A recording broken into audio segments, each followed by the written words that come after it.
From what I'm hearing from you, it sounds like you feel like she's a plant. You feel like Sexyy Red a plant? Probably yes. Yep. OMG, you guys, this is some major news. It's officially confirmed that Sexyy Red isn't who we all thought she was. And get this, it gets juicier. She wouldn't even be half as successful if she didn't have a whole lineup of industry godfathers pulling the strings behind the scenes. Yup, you heard that right. A whole thread of godfathers. Turns out, Sexyy Red is an industry plant. Now, when it comes to this whole industry plant issue, some people are like, oh, it's just a conspiracy theory. They think it's just haters being haters when artists rise super fast. But you know what? Let's dive into Sexyy Red's case and see what's really going on. Then, you can be the judge. First off, check out this bombshell evidence. Me finding out Sexyy Red's entire team are white men. The entire management team is white males. It makes so much sense now. Now this is quite sus. Anyways, I did a little digging so you don't have to. A quick Google search on who Sexyy Red is signed to. Gamma Records. My then next search, Gamma Records leadership team.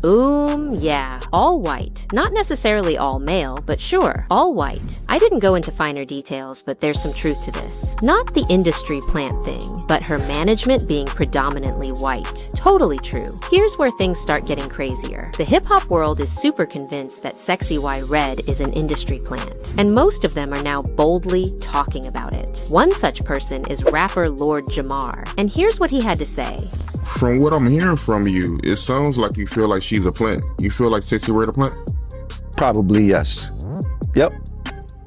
And I think that plant is real. I don't think it's a conspiracy theory to believe that there are industry plants, you know, the Tekashi 6ix9ines and, you know, people like that are put in this game to skew the minds of the masses and lead them down a certain road. So, according to Jamar, an industry plant's main job is not even music or art. Their job is to, use their music to influence the masses to do something they wouldn't normally or naturally do. Remember how TikTok kids went wild twerking to Sexyy Red's Pound Town in 2023? What's funny is that even though back then she hadn't been exposed as an industry plant, there was literally an uproar to stop those young schoolgirls from participating in such a demeaning challenge because it did not portray. People were saying it did not portray the black culture in a good light at all. Remember, guys? My job is just to present you with evidence. Then y'all can judge if Sexyy Red is here on a dark assignment. So, let's look at some of the things Red has been up to within the short period that she's been in the limelight. Guys, if you think this is crazy, wait till you see what I found.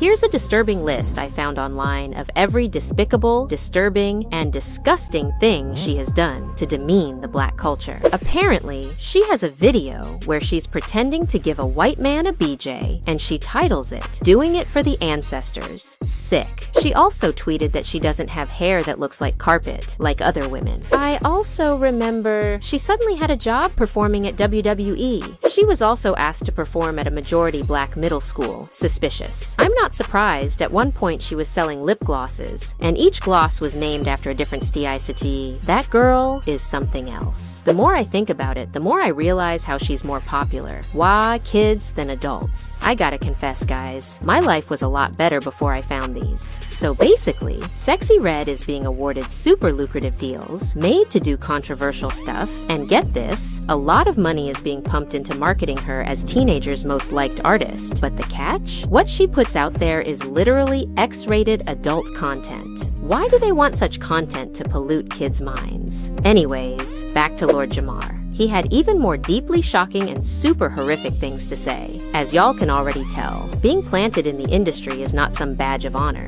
and neither are you put there for some noble course. On the contrary.